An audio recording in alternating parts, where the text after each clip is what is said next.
Class 5 welcome back to my channel your সহজ পাঠশালা।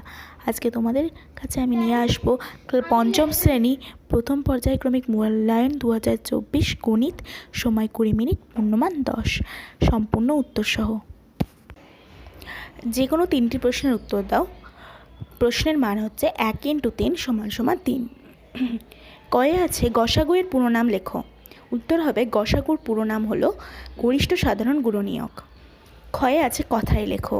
এই পাশের সংখ্যাটিকে তোমাদের কথায় লিখতে হবে। উত্তর হবে 52,229। গয়ে আছে গ্রেটার দ্যান বা লেস দ্যান লেখো। তোমাদের 52,543 ড্যাশ 6,543, এটার মধ্যে কোনটা বড় সেটা লিখতে হবে।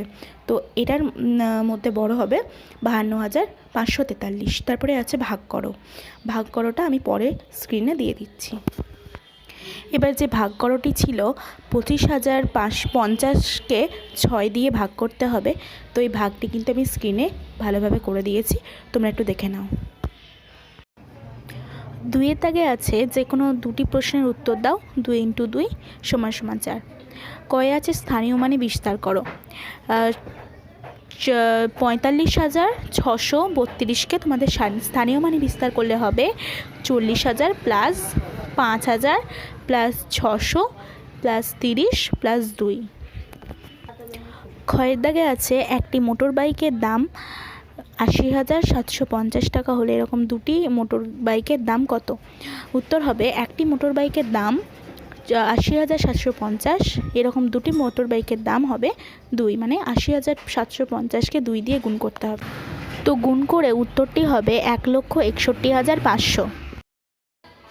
এবার তোমাদের আছে যে কোনো একটি প্রশ্নের উত্তর দাও। 3 × 1 = 3। দেবব্রত বাবু তার 6 মাসের আয় দিয়ে 7 মাসের খরচ চালান। তার মাসিক খরচ 12,270 টাকা হলে তার মাসিক আয় কত? অঙ্কটি তোমরা দেখে নাও, স্ক্রিনে দেওয়া আছে। দেবব্রত বাবুর 1 মাসের খরচ 12,270 টাকা। তাহলে দেবব্রত বাবুর 1 মাসের খরচ হচ্ছে 12,270 টাকা।